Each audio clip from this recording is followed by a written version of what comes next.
Mais moi, je vais dire que c'est un faux débat puisque ce n'est pas un vrai patriote. Un vrai patriote, c'est Fally Ipupa qui sert vraiment 100% son pays. Pourquoi bien un faux débat, un vrai patriote? Je vais donner un petit exemple. Mais ça, c'est moi clair. Exemple simple. Tu vois aujourd'hui, les Lingala, c'est la plus belle langue du monde. Tu sais pourquoi Lingala est comme la langue qui qu'on a monde? Il y a des gens qui vont leur langue, leur culture. La langue de la culture, les mamans quoi. Un petit exemple simple. Gims, depuis qu'il a commencé à chanter, si je ne me trompe pas. Est-ce que c'est non, il y a un bandé, il y a la bande bandé souk. Mimba. Non, mais ça là, ils ont bamo yolo ayemba bamo. Oui, c'est ça. Autant tu me sais récemment à toi le bapé mon balingala. Ndembo mobimba. Commencer, même les Congolais te baimba bandemba te bamo na kata lingala. Quelques mots, d'accord. Mais koyemba déjà ndembo mobimba na lingala. Ozote mboka na yo. Na niveau nos ali kolotro. Tant que mon tournoi sur le nzembo et ça na lingala a luka comprendre nzembo l'axini tout ça ba traduction ba traduire nzembo na balang nyonso. Maintenant faut comprendre que Gims Sakoli awa c'est pratiquement déterminé ça a dit que le balingala bande tisuka et ça il y a quand même na 200 bobo ça na ngote c'est que chantre bana kuto ba botama papa kenda pour Congo te mais ça le balingala le danger et bon toi tu crois que Gims a bien le balingala il sait bien parler le lingala c'est quoi côté ka langue na biso côté la culture, ma valeur na biso, fallait que la valeur na biso. Non plus exemple moi c'est simple. Ce qui est dans Angola. OK en Angola, mon tozo angolais né grandi en Angola et le bata lingala mkete. Mais soit bando yem bande mon na lingala. Tonné tu me failli. Et puis quand on banda yem bango azo yé ko na bamo lingala indirectement, a comment yé baba mon donc c'est pour ça moi je dis que c'est pas un débat qui devait exister puisque Fally avant la souci. Donc on a beaucoup d'autres exemples. Fally atinda ba ambulance na Goma, Fally atiaba mai, Fally asala ba biloko oyo azam moyen mingi to sala mais il le fait récemment. Bon nous battu na Afrique. Bon na lit o ba combattant mais tout ça sala ki combattant lit na biso za ki poto bengana Kabila. To bengana Kabila ba musuba mona ki Kabila za congolais te to za na posa ke moto za congolais. Pour na ngai beaucoup ta. Na biki combat to za ba patriote congolais. On comprend. Oyo tozali kobunda tobanda kobunda pona moto pesa comme na mboka za congolais pesa comme na congolais donc il faut tout ça la manière moko boy qui batu ba frère na biso ba patriote congolais baza parce que na pena combattre dans l'époque biso to banda combat mais la tika combat te naza patriote congolais na obundela mboka donc la manière monsieur le but faut que na beta moto bena za biso ndo sala ngo bon tozali na batubeli bazali ma visionnaire bamsu bali no ba visionnaire te bamsu ba na peka na loyinge on comprend donc il y a les deux qui tozala na atol moko ya kufanda on comprend président biso ya mboka za congolais na ba ministre bazali baluka communauté moko boye salama basola entre ba diaspora na bato ba na kini bon entre biso na biso to ko banda ko bunda kati que yo frère na nga mo que tozo bunda c'est pas bien de baluka manière moko ba mbongo muso ba bimisa ya papa mo boy baluka somo ya mbongo batindi délégation moko baye baluki moyen d'attente moko boye ba bex ba congolais même atana ba ko bota ba Zénith ba Stade de France ba congolais puisque baye premier comité ba sali na nous ba sololi l'association oyo pesa bon idée on na ko pesa oyo ngai ke to bana ko bunaka ba ne pour nga na bi ke combat ils a resouté Kombesila mais tu vas patriote congolais bah éveillé bah congolais au bazar na ignorance parce que tu as no bunda pour na mboka pour na président de la république allo moi le longo est-ce que tu bunda là ni entre biso na biso bon on est opinion na ngana ndimisa est-ce que bino tongo za na combat on ka to so le moment qui vite fait est-ce que ça l'a quitté bo ciblera plus ba faible que bateau bon on va exercer pouvoir et biso et to bandi combat ils a qui ton bunda combat tu avais quoi appuyer Bemba dans l'époque na ba 2006 Bemba ba nini to appuyer Bemba to ça ba traite ba te belé ba papi volcan to ça ba to musu ba ya lelo ba wela mpifo ba sala raté dans l'époque wana on comprend après tu on bunda pour combat qui Bemba zo après ba ba kabile yo kota ba nini tout c'est wana ya présent nani ah ouais. Vous coiffez sans attraper de microbes, c'est possible. L'art de bien soigner votre look, votre chevelure grâce aux spécialistes.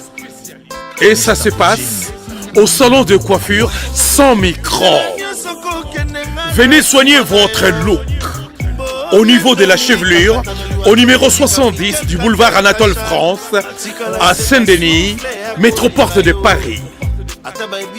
Salon de coiffure sans microbes. Vous êtes accueillis chaleureusement. Sans microbes. Un salon de coiffure. Un design moderne. Des coiffeurs jeunes et compétents, vraiment des pros. Les pros de la chevelure et du look moderne, c'est au salon de coiffure sans microbes. Avec Patrick Massidi, le professionnel. T10, Tosa Olia, le salon de coiffure sans microbes, un salon chic avec des coiffeurs très branchés. Pour votre réservation, un seul numéro de téléphone. Les 06 05 71 90 61. Venez vivre sans microbes. Votre salon de coiffure sans microbes à Saint-Denis, porte de Paris et Zapita Bissou. Sans microbes. C'est chez nous. Merci à vous, fidèles internautes, vous qui nous suivez de partout, vous qui êtes branchés en train de suivre cette belle émission qui est le Goût du Beau. Le Goût du Beau, ça parle de tout. Ça parle de la musique, ça parle de la culture. À qui tu aimes, Yabino Bandeko, Babito Sololango, Tolobelango. À ma droite, j'ai beaucoup tapon au bandal. Et à ma gauche, j'ai MS, l'artiste et musicien, au hasard. Réputé dans la République démocratique du Congo, il y a un monde qui analyse, habite au solo là, toi analyser tout ce qui se passe dans le milieu musical, beaucoup de pongo, mais ça n'a pas de Paris et réputé dans Congo ya Bandal. Parmi Batou, ça peut Congo ya Bandal séparé, tu bien les pégas dans le cadre pour valoriser Bandal, il n'y a pas y Luba, on a comprendre. Na message ou appelle ça kala na réalité comme il est habite au solo lango na bani na gauche MS bonjour na ouais bonjour Massidi bonjour tout le monde bonjour Bokuta donc bonjour na tout votre la personne a parlé on est là quoi.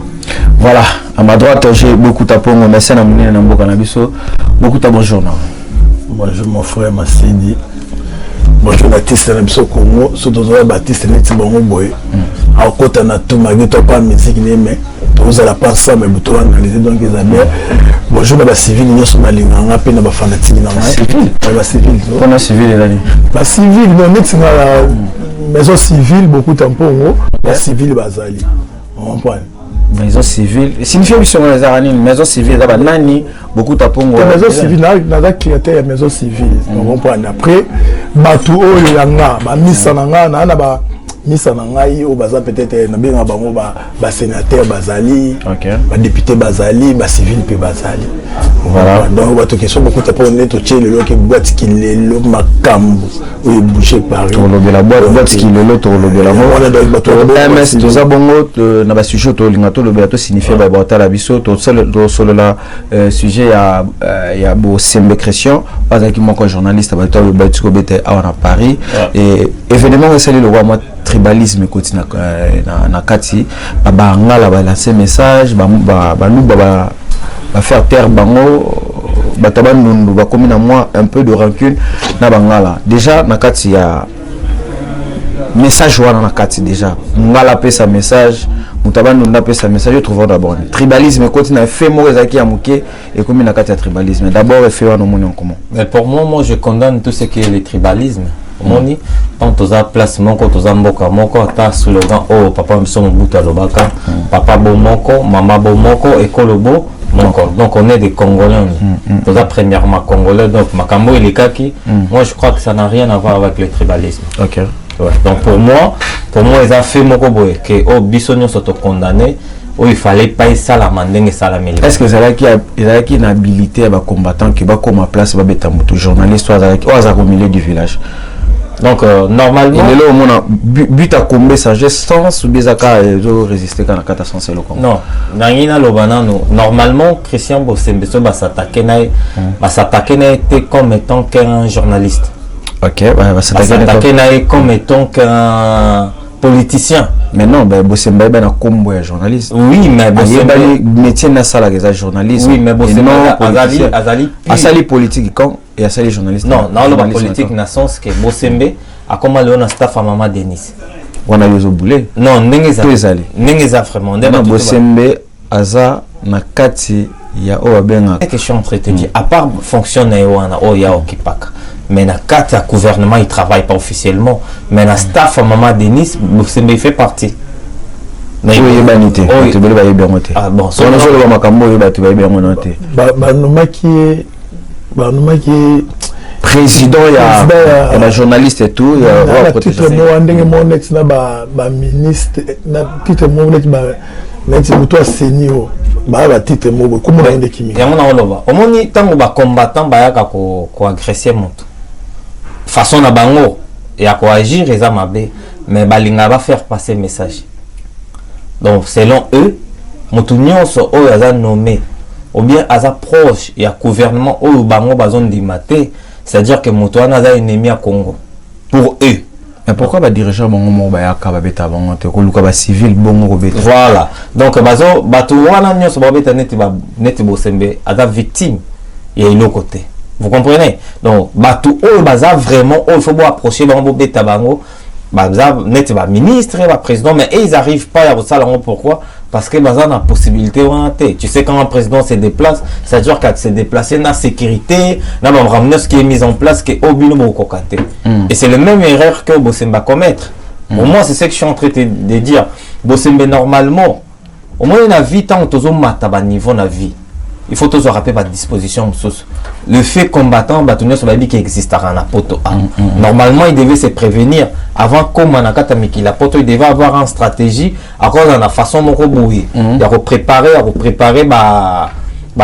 staff la sécurité tout de façon que bêtise est comme elle a été. Voilà, beaucoup de dans la même question, dans le même angle tout ça.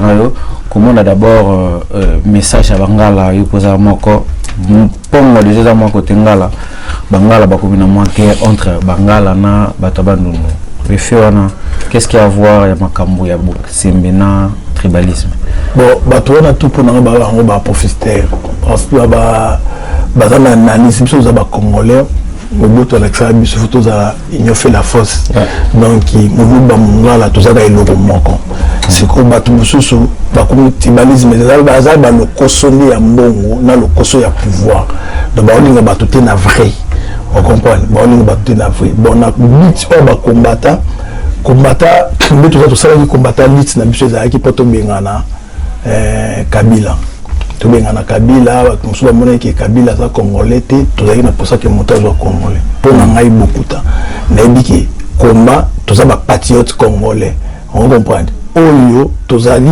kobunda to banda kobunda pona moto pesa comme na mboka za congolais pesa comme na congolais donc il faut tout ça la manière moko boy que bato ba frère na biso ba patriote congolais baza parce que na pena combattre dans l'époque pourquoi biso to banda combat mais na tika combat te naza patriote congolais na obundela mboka donc la manière monsieur le but faut que na beta mutu bena za musu ndo sala ngo bon tozaki na bato ba bazaki ba visionnaire bamso ba ino ba visionnaire te bamso ba ndo na peka na loyinge on comprend donc il y a les zaki tozala na atom moko ya kufanda on comprend président la biso ya mboka za congolais na ba ministre bazali baluka communauté moko boye salama basola entre ba diaspora na bato ba na kini bon entre biso na biso to ko banda ko bunda kati que yo frère na mo que tozo bunda c'est pas bien de baluka manière moko ba mbongo muso ba bimisa ya papa mo ba baluka somo ya mbongo batini délégation moko baye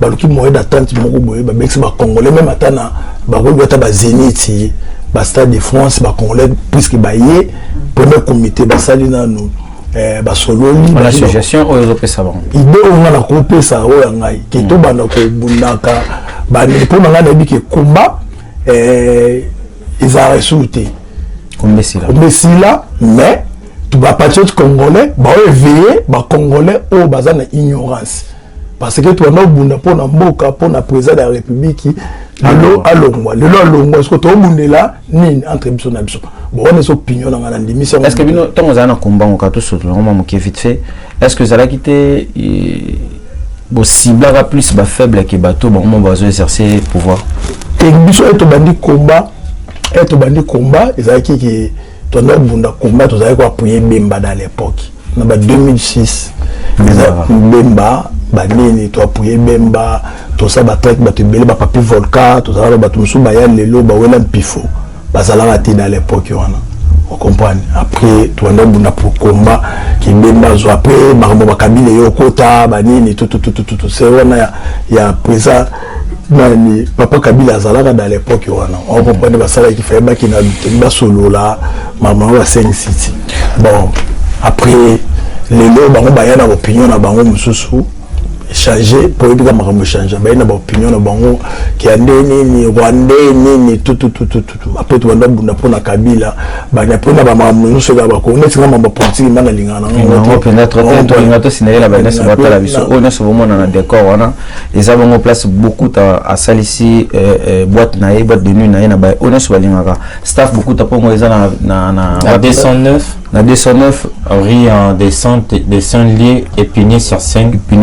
Ouais, donc on a tout au balingaka 209 route de 100 lié Épinay sur Seine 93 800 na ba nyeso balukaka basala ba mona soirée na sito chelibino na sima po bomona beau cadre beaucoup ta organisé azabongo mécène na biso otolinga mingi otolinga to soutenir o alinga soutenir pareil soutenons beaucoup ta pongo bandal yango wana ndeta toujours bandal MS tozonga kana moi sujet ya Christian Bosembe mo ki apoto clore na biso yango comment na Christian Bosembe ko sala vidéo na ba pomba ya awa bato baza renommé d'être to benga ngobongo baza bato makasi baza bato basala peu violence na même violence ya côté na est-ce que ça qui important Christian Bosembe na hauteur na yo na sala vidéo ya bongo. Bon, pour moi, à niveau, il y a pas ma cambo, on dit comment kende. Il faut rendre à César ce qui est à César. Ok, signifiant bien pour rendre à César. Donc, réponse vraie. Christian Bosembe, puisque ils ont profité de Bosembe comme il est faible. Bosembe a qu'on répliquer, tant qu'on répondre, on la violence. Ce bagage n'a pas mutu. Là, il était capable, il était prêt pour nous répondre. Bon, mais comme il y a la violence, lui, il n'est pas fort, c'est un pan sportif. D'accord? Donc, moi, répondre à Bango, c'est un roi, je dis Bango, en hauteur. Le roi à Bango. Donc, Bango, maintenant, s'ils sont forts, il se dit qu'ils sont prêts, ils sont des combattants. Là, à ce moment-là, on va comprendre réellement qu'ils sont forts, ils veulent vraiment se battre. Puisque dans la vie, il ne faut pas profiter aux faibles. Okay. Il ne faut pas profiter. Bosembe, Christian, c'est un gars. Au bisoto yebi que ça engare bien. Vous comprenez? Mettons bino bozo ya, bozo se déplacer pour bête yebi que moto to que nous bête, vous savez un programme. Non. C'est inhumain. Tous en bas famille, tous en bas ndeko, ndeko na yo. Rose à peine de cousin mastano. Et puis on a la vidéo bozo bête ça fait trop mal au cœur. Mon moto pendana c'est bakangé, il arrive même pas à respirer. Père des familles, besoin humilié, bon, ça fait trop mal aux hommes. Donc moi je condamne vraiment cette agression là. Mais non, et s'il se dit qu'ils sont forts, ok, comme ça tu vas sentir bino vraiment que non, vous avez vraiment envie de défendre le pays. Voilà, je tiens à saluer comme ça à Tankale, Basse-Gare du Nord, Topesi Dada, Bopong Mbote, David Molinga, il y a Gladys Tabembo. C'est ça. Et moi, merci beaucoup. Topesi Bino Mbote, Pes Bozali. Topesi Charo Makofi Mbote. Toko Tanabisu na sujet où ils ont connu de tous. Micolos battre moi. Nango appelé nango zo loba moment trop. Nango total entre bino ba merci ndé bouya maîtrise nango beaucoup ta pour ngos na maîtrise nango pour na monde la musique nango pe umeli moi na momoke. Ba te bili ba comment comparer lelo Falina Games. Est-ce que ça la pena na habilité au sala makambwana ba warrior ba nana ba fan na vite ba fan na Games ça nga ba wana ba warano ezaka mo bongo ba warano apparemment pour ezaka mo warano yemo. Est-ce que et bandeko il soit place débat entre Fally na Ferro et na Gims. Bon, pour nous, nous avons une opinion, bon, on est Congolais. Ok. Congolais, bon, ça la musique. Bon, ça la musique, mais Fally les musiciens où ils ont représenté Congo. Ils ont représenté Congo. Ils ont représenté Congo parce que ils ont Congo. Gims, ils ont musicien, ils ont représenté France. On comprend. Ils ont représenté France. Donc, dans tout ça, il y a des polémiques, il y a des nini parce que Gims, il ne fallait pas qu'à Aleka à ça la émission. Vous comprenez? Il ne fallait pas l'école ça la émission. Donc, elle va proposer que Makambonayo, elle va proposer que nini. Ce qui a boya qui n'est, n'enga boya qui est mutaillé du pont à Nazaragité, n'enga boya qui n'est. Les opinions peut-être na ba guerre na ba français, na ba nini na ba makambo ebele. On comprend. Français. Faut bien examiner ça en français. Gims examiner ça en congolais. C'est mon bien déjà congolais. Azali d'origine congolais. D'origine né au Congo. Né au Congo. Voilà. Mais donc Azali congolais. Purement congolais. Purement congolais. Ah, le passeport il est le Congo. Il y a congolais. Et là on y a sélection en Congo. Et que motambo milliardaire na biso millionnaire congolais. Ce qui y a linga Congo. Alinga Congo. Boy loko nini oyi asali biso na Congo sanga école moko o atongela bana na biso beba ndeko na biso beba nini était que monsieur congolais o azo représenter Congo la France. Beaucoup t'as pas représenté Congo en France, mais beaucoup t'as pas sali na Congo déjà pour répéter Congo na beaucoup. Na biso na simple débrouillard non na juité. OK. Na simple débrouillard na zo battre na komata na moi eneo. Ce qui na jui lelo na kosala compé na kosala te. Donc moi to na calculer na te pona na juité. OK. Na zo luka na battre so mukolonza mo sala nga grâce wando to na question na beaucoup ta pourquoi mais yaza déjà. Nga na zoya. Ngana zolo kanano donc voilà ça comme un voyage ngana oya voyage c'est que yé le quoi ça comme un voyage le quoi là yé alinga ba congolais le quoi la boya qui ko représenter président pona bien ya ba congolais c'est que Gims atonga ndakuna Maroc ya munene réseau za ba milliards so ba tonga se col mota le quoi laïque bana ne so ba otanga net ba biso tout le temps pointé à autant à l'école à l'XT soit que c'est à l'école à quartier tout autant tout ça derrière batu muso bazar mbongo ko Gims aliki bango na mbongo ba na ba école mama kalunga ka chez trompa mama kalunga ne loko mo lo école mo boye soki nini on comprend mama kalunga c'est ba mbongo batu bakabila ka on comprend atonga pour na la vision ya ba congolais donc kindaga maga mususu to sola ngote pour battre là ou pour te créer polémique donc il faut tous aller naître tout ça congolais surtout au monde nous sommes balés tous ces discussions maman il y a la faute il y a la raison on comprend donc na niveau ya Gims ninga zali na niveau pe ya Fally ninga zali baza batisa tisa muka raté bon tout ba yema mingongo mais bozui ya ndenge monte OK on pas besoin de monter faire ça là na soki na kinsesu mai za la raté ya chamai ils ont des implices un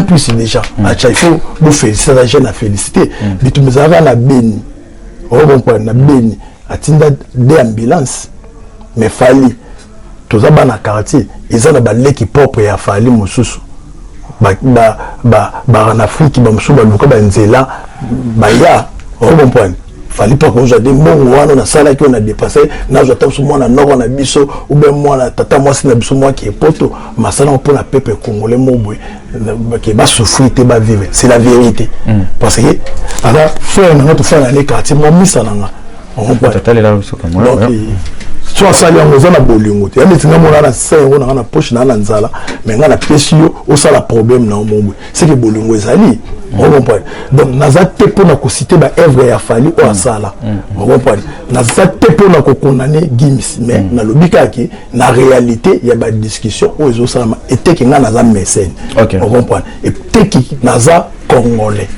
on comprend ba débat mususu to sala ngote ba discussion mususu to discuter tout comme ça monte quoi guerre à JB na wera on les avait to na ba nyana kala na kini bolia dikela ba nyana kala na le nya pene vida le ne to be de singa c'est des jours na odamina te pona yo kanzala te On comprend. Otekamisa bato donc on beta ba débat net biso to kana mikili to ko sala ba faux débat. OK.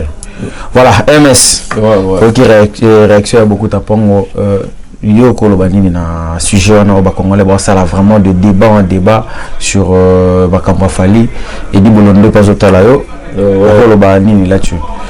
Donc pour commencer premièrement na sujet oyo et là sujet moko oyo zo pesa biso passe. Mais c'est qu'on va voler dans le monde tellement trop dans ce genre.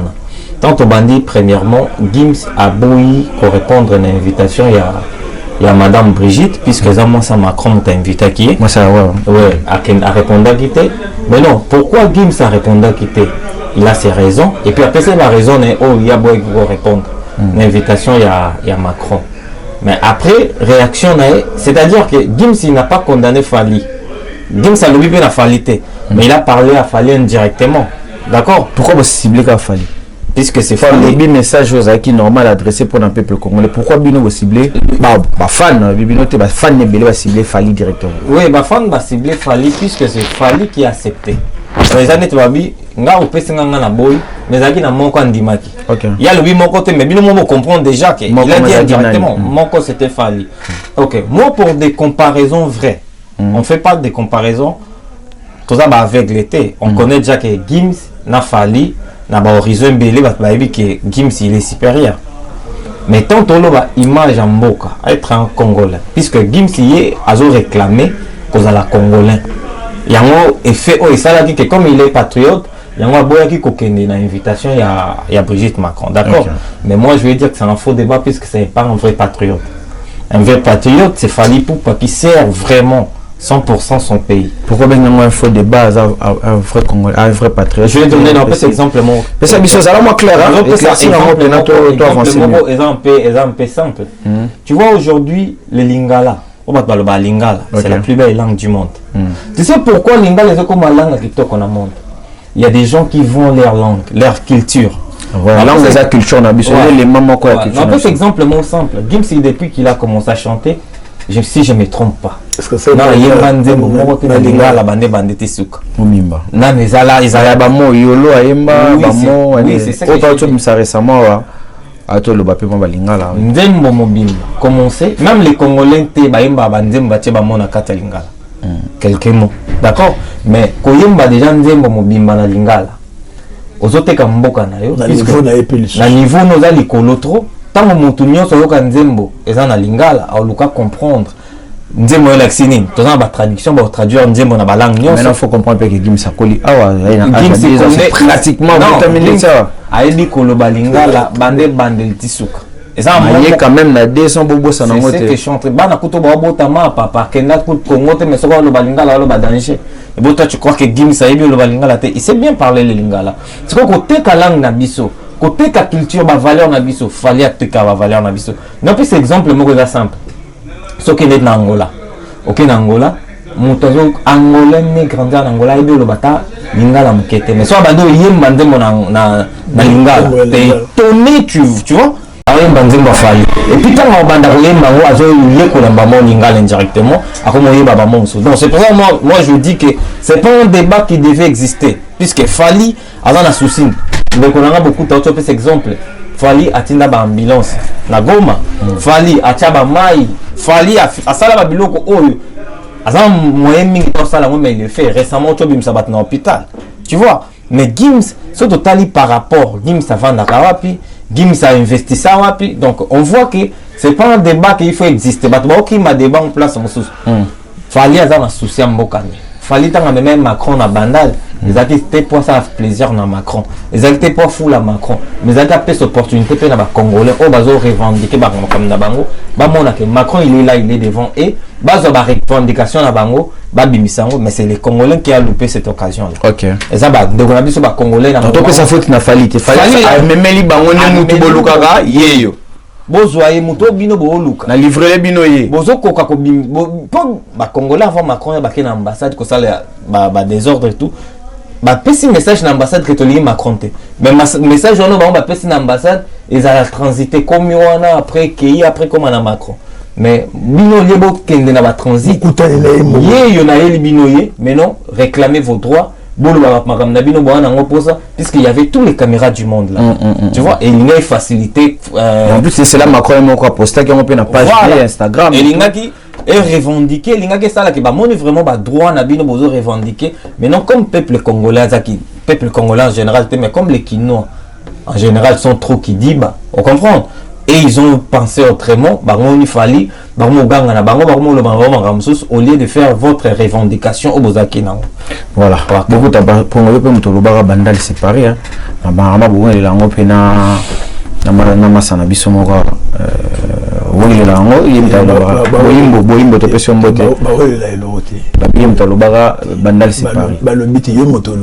Voilà, mais surtout que les anglais pour Macron a bandal. Est-ce que le peuple a bandal? Est-ce borné l'ambiance? Est-ce que pas son quitté pour le là? Est-ce que bandal ou un quartier qui a ambiance? Est-ce que bandal ou un bandal séparé? Ils ont cité d'ambiance. Non, le bandal on a un représentant mondial, il y a bandal moi, qui est mécène visionnaire. Comprendre, un mécène visionnaire et représentant mondial à bandal. On a un aloba qui visionnaire, n'a qui bandal séparé. On va Congolais boyba ilo bolingiti. Sur un message à frère, avant de la question non, de voir que mutumo bo kanelaye, ba livrer binoye. De voir négociation qui na ba généraux. Wali qui moye, aux attend au comme na réunion wana ezate. On comprend. Mon comme na réunion ezate. Comme na réunion, yo po yaka wana na ko ba sa message. Na oye pa na na ba tsaka lo frère.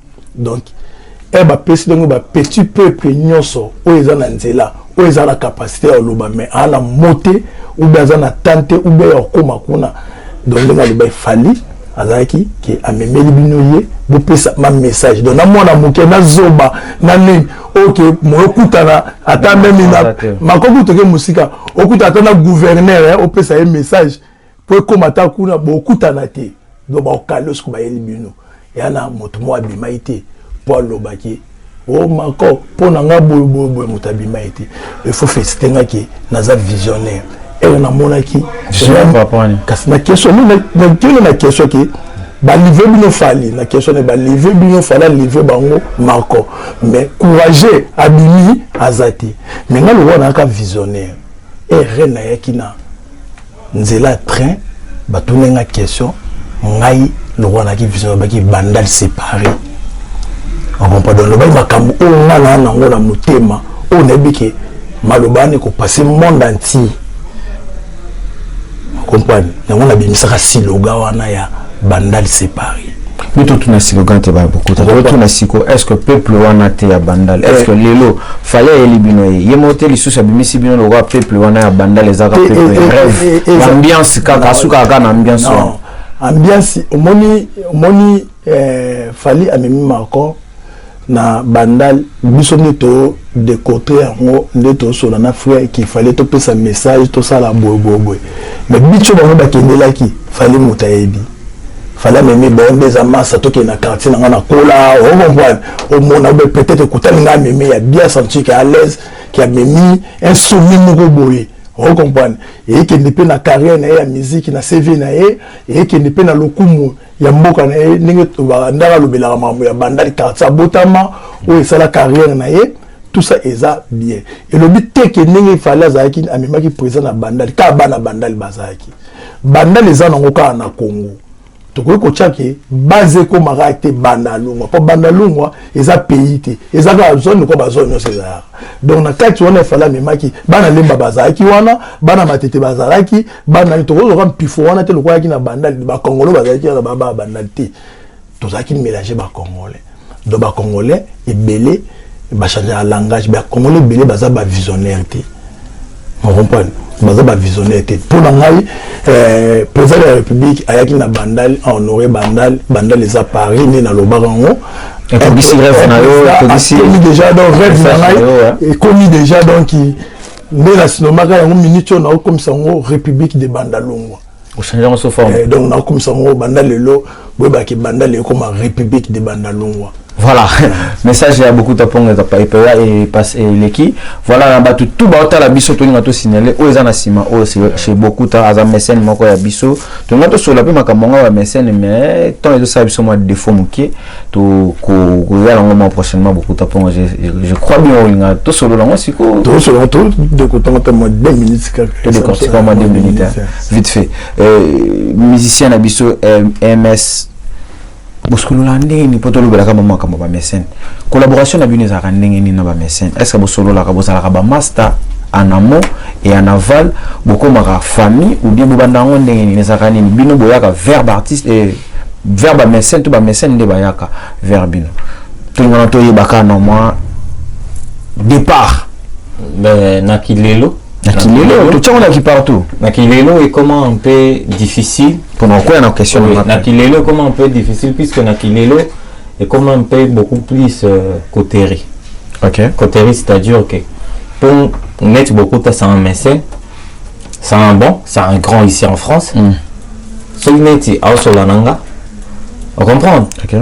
À travers Ranangai, ce qui est tout mon kobo, on a Solarana été. Beaucoup de temps, il n'a pas le droit de le prendre. Okay. Puisque soit vu directement, on est ici. On comprend? Ben, ici, donc, comment on travaille dans le canal, donc beaucoup de temps, il n'est pas libre. Les mécènes ne sont pas libres comme qui. Diriger les mécènes. Donc voilà, mécènes a travaillé dans l'esprit. David Mousseau, par exemple, je donne un exemple en dessous. Le mécène le roi a beaucoup de temps à produire héritier pour travailler dans Mousseau. Il faut hériter à sa val. D'accord? Sinon, tu es rupture puisqu'il y a coopération dans mon souté. D'accord? Mais si je reviens seulement à parce que je suis avec grand prêtre beaucoup dans le plateau, donc beaucoup de respect si je parle seulement avec lui. C'est un gars que moi j'estime depuis. Tout ça en Paris, en tout cas, il n'y a pas grand chose. Le seul moto. Tout ça, la biso babiloko est merveilleux. Tout ça, tout ça, ma minene. Ok, na place, mon on a assir, bon, la qualité à. Ok, na boîte de nuit, aux zongi, aux tranquilles, au monde pénal lié, tout donc à la culture congolaise. Vous comprenez, c'est quelqu'un à féliciter et à soutenir. Donc, biso, awa, to consommer congolais. On est des Congolais. To kenda na boîte de na biso bokuta, to ke on a to kuta nyona et puis voilà quoi. Pour moi, je veux dire que lui, je parle pas trop de mécène. Mais je parle de beaucoup d'à puisqu'il est en face de moi. Voilà. Tu comprends? Voilà. Tout seul là, moi un peu de beaucoup d'à tant que mécène, beaucoup d'à pongo. Mécène, est-ce que France soit parti pris un musicien? Bon, c'est une fois qu'on m'a yamout. Bon, pas privatisé. Na kokiko kende kande frère lobby na toke na na malobane na David Mosape na zogi na ngamoko. OK. Oboni David Mosape lobby lelo un artiste net héritier. C'est un artiste grand. À mes 5 succès naïe côté Moussou pas carrément volé chez pas Wera aïe aza déjà makambo a derrière mon nez. Donc elle rejoignait pas naïe il y a je imposé au direct. OK. Parce que elle ressemble à des cambo. Peut-être yo au Joana Fox c'est pas naïe. Par rapport que soit ça les cambo à 100 000, il y a moi comme ça 100 000 mathieu. Athieu. On comprend, on va travailler ensemble. Athieu, a imposé qu'il n'y a pas de droit à travailler, nous allons travailler net. Bon, c'est un exemple, on a pu se lever au lobby. Mais net, si on a petit Claude Moussaï, le Claude Moussaï formé, on a ça déjà, on a ça mécène, il y a mototi. Donc, ceux qui ont eu au Fox, ceux qui ont eu Fox, il faut retourner Fox. Il faut un exemple. Normalement, président de la maison civile, il y a héritier, il y a héritier Turquie, Espagne. Donc, un artiste est déjà héritier à Longwe. Nanda kune misa mune bongo ya Congo à Longwe a un restaurant ya beaucoup de pongo. Donc, on peut déjà Fox. On comprend. Donc, bon, on a kabeloté, koya nanga wana déjà et ça là qui yo évolué. Elle a passé une Fox wana, naïpe na zongi c'est là qui est Fox wana. Donc na voyage qui na kene bon à part wana na mbele to sala na musique lelo ngani na sala makambo na nga na puyaka Baptiste na mbongo na ngai moko na sala ki fere bakanga kai awa bakanga fere na sali na publier na pesi mot d'ordre na sali ba t-shirt batu baye ba meli na pesi message yokani na pesa na jo fait abima na propre mbongo nanga nga za fanatique ya fierté nga za frère na ye on pas na za frère na ye na mona ke misa munene ya Congo bakangiye mutu mota zolo bela donc na chaki fort mona bimi na bani koloba makambo na evie lokwa na evie ba congolais ti ça qui frère donc c'est la force on comprend aujourd'hui na joie Emilia na joie Emilia la propre mbongo nanga ya muke na louer salle na louer ba instrument na findi na nko ba linga musique ya te biso to beta la musique to banda ko beta le ba musique bini bele on comprend a ko imposer ngaité que les gens ko beta ngai ko beta peut-être ba misa quartier la tête ou bien ko beta quand même bato boté parce que non ça on a propre mbongo nanga et puis nga mon fort donc nazana ngote na osala ngona mbongo ngai mais ceux qui artiste a comme les journalistes mon avant journaliste moi le belaka artiste do bazali bazalaka bazo dépendre na musicien wana musicien mtazo financier on comprend so pour les producteurs mo boy bazo azali limité deux ali que l'artiste oazo produire bazana ou baosala na sous-traitance ou achara mbongo na ye ou ndenge za boye force ya journaliste wana ou ya producteur wana et ou te pas artiste do ba ko s'imposer ngani na za boye so lelo fala penga mbongo na ye bo beaucoup tande za boye ça la soirée moko boye so ka imposer même te penga mo so imposer ngani comme na yoka héritier le so c'est pas beaucoup tande za boye ngana o peso peut-être matière mo boye ndenge héritier na ba misene mikili ndenge na ba misene mikili bon peut-être ma message on y pas beaucoup temps ma famille top na restaurer pas beaucoup temps ngai no sandi ni baba message baye na la orchestre na biso na ko kiper ba message ko lia ba nini tout est-ce que a ko imposer na pourquoi a ko imposer na ti voilà, juste ces qui moi éclaircissement sur ces points-là. Merci Naba on se voit écouter la vidéo. On a habité MS vraiment pratiquement Nasuka l'artiste et musicien Sozan et Loko Lobaya Obaksa par rapport à émission to la image à l'élo peuple wanazotalo peuple congolais wanazotalo. Donc premièrement, je vais dire que Masside en tout cas, je répète pas à dire na côté na kata plateau nabino en tout cas vous êtes des jeunes que vous émergez très bien. Merci beaucoup. Vous travaillez très bien en tout cas. Merci. Vraiment ko sepela na musala na mobosa na changement bosa en tout cas courage force à vous pour continuer à vous. Et concernant ma toloba ils ont toujours veiller toujours conscientiser les jeunes. Vous allez pas conscient, vous allez pas veiller pas de qui dit bah un vrai jeune il faut travailler, il faut penser pour demain, pour l'avenir et tout. Et ça la biso tout bien. Donc voilà, là je suis là. Je suis en train aussi de travailler. Après il y aura des émissions que je vais faire spécialement pour ma production, particulièrement. Je sais aussi que Tobé Tatou chez beaucoup des alakaka. Donc voilà, spécialement quoi. Donc là je remercie Teddy's, mon frérot, on est ensemble, puis cap à toi. Je salue Mila M, Lausanne, Patience, toi-même tu connais. Le big boss choisi Matata, Venanga Katio Yebi, Limba Kamo, les représentants toujours ensemble. Voilà, beaucoup de temps comme Nasuka, mais félicitations déjà pour la boîte de nuit nayo, on se voit adresse il y a beaucoup de linga topé sabango bongo, les abongo 209 route des 100 lieux Épinay sur Seine 93 300 800.